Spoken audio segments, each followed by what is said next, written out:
ওলিকে নৌকার ভিতরে উঠাইছে। কার সাথে বেয়াদবি দেখেন, আল্লাহর ওলিকে নৌকার ভিতরে উঠাইছে কিসের জন্য? সমাধানের জন্য। দুই এলাকার ভিতরে দ্বন্দ্ব লাগছে, আপনি যদি না যান তাহলে এলাকার মানুষ অনেক ক্ষয়ক্ষতি হয়ে যাবে, অনেক কি হয়ে যাবে, ক্ষয়ক্ষতি হয়ে যাবে, অনেকে মারা যাবে। হুজুর চলেন। নৌকার ভিতরে উঠাইছে, উঠানোর পরে হুজুরকে নৌকা ছেড়ে, ঘাট থেকে নৌকা ছেড়ে রওনা তারা দিছে ওই গ্রামের দিকে। আস্তে আস্তে যাইতাছে, কিছু দূর যাওয়ার পরে হুজুর বলেন, যে এলাকার কথা বললা এই এলাকায় যাইতে তো এত টাইম লাগার কথা না, এত টাইম লাগার কথা না। বলে হুজুর আর একটু গেলেই পাওয়া যাবে, চলেন। কিতাবের ভিতরে আছে হুজুরকে হাওড়ের ভিতরে নিয়ে গেছে, মাঝখানে নিয়ে গেছে। মনে করেন এই বাগনি বিলের মাঝখানে নিয়ে গেছে। ওখান থেকে যদি চিল্লা চিল্লি করা যায় তাহলে আওয়াজ কি আসবে? এলাকার লোকজন আওয়াজ পাবে? পাবে না। হুজুরকে মাঝখানে নিয়ে গেছে। মাঝখানে নিয়ে যাওয়ার পরে সব সন্ত্রাসীরা ঐক্যবদ্ধভাবে হুজুরকে বলতেছে, হুজুর গন্ডগোল কিছুই না, আপনাকে আজকে চির বিদায় করে দেওয়ার জন্য আমরা আপনাকে নিয়ে আসি। হুজুর আপনার কারণে আমরা সাদা আদায় করতে পারি না, আমাদের সমস্যা, এই জন্য আপনাকে আজকে চির বিদায় করে দেওয়ার জন্য আমরা হাওড়ের মাঝখানে নিয়ে আসি। হুজুর বলেন, শোনো, আমাকে শেষ করে দিবা, আমার কোনো আফসোস নাই, তবে মেহেরবানি করে আমাকে 2 রাকাত নামাজ পড়ার জন্য সুযোগ দিতে হবে।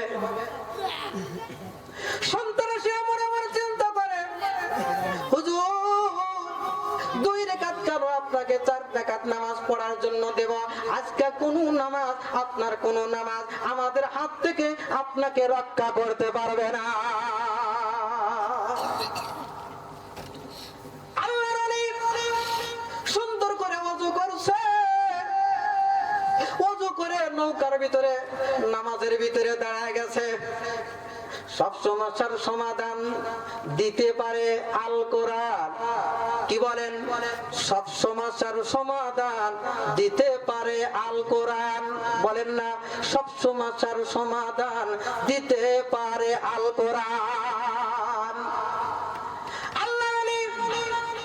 আল্লামা নুরুদ্দিন গহরপুরী রাহমাতুল্লাহি আলাইহি সুন্দর করে ওযু করছে। ওযু করার পরে নৌকার ভিতরে নামাজ পড়ার জন্য দাঁড়িয়ে গেছে। নামাজ যখন শেষ হয়ে গেছে, আল্লাহ পালি সঙ্গে সঙ্গে আল্লাহর দরবারে হাত উঠাইছে। গভীর রাত্রিতে আল্লাহ পাক রব্বুল আলামিনের কাছে হাত উত্তোলন করে দোয়া করে, আল্লাহ এই মুহূর্তের ভিতরে তুমি ছাড়া আমার আর রক্ষা করার মতো কেউ নাই।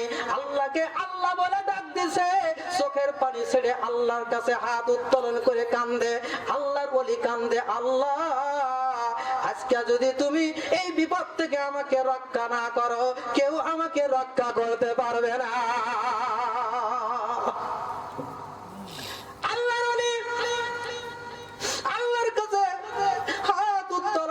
চোখের পানি ছেড়ে কান্দে, আল্লাহ আমাকে রক্ষা করো, আমাকে বাঁচা, তুমি ছাড়া বাঁচানো আর কেউ নাই। আল্লাহর ওলি পবিত্র জবান দিয়া কাকে ডাকতেছে? আল্লাহকে ডাকতেছে। আল্লাহ আল্লাহ আল্লাহ ইসমে আজম ব্যবহার করছে। আল্লাহ পাক রব্বুল আলামিনের আল্লাহর ওলি যখন পবিত্র জবান দ্বারা আল্লাহকে ডাকতেছে, ইসমে আজম ব্যবহার করতেছে।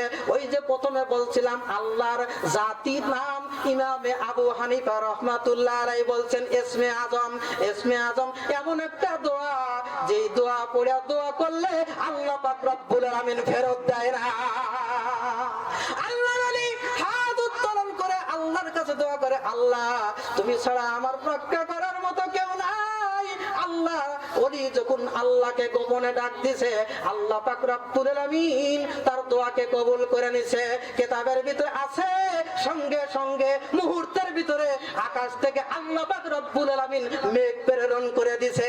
আরে বাতাস শুরু হয়ে গেছে, জল শুরু হয়ে গেছে, এমন জল শুরু হয়ে গেছে, ডাকাতের দলেরা এখন হুজুরকে মারা বাদ দিয়া সবাই আল্লাহ আল্লাহ বলতে আরম্ভ করে দিছে।